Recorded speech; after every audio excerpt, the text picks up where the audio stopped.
Maswerteng hapon po mga ka-STL. Narito na po ang resulta ng STL Bulacan para sa araw na to, second draw, January 13, 2025, araw ng Lunes. Naway ang mga natayaan nyo pong mga numero kanina ay manalo nawa ngayong hapong ito, 4 PM. Kaya't kunin nyo na po ang inyong mga tickets. Narito na po ang resulta.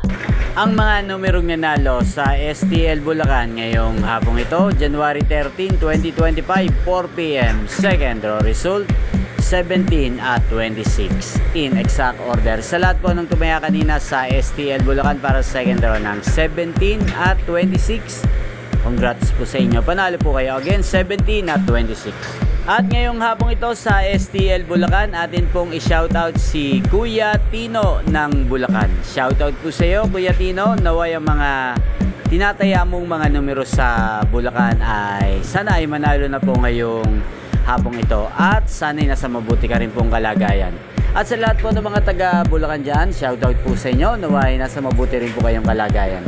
Inyo pong napanood ang resulta ng STL Bulacan sa channel na to, Roderick Hernandez TV. Maraming salamat po sa patuloy niyo pong panonood at pagsuporta sa aking channel. Huwag pong kalimutang mag-subscribe. Thank you for watching.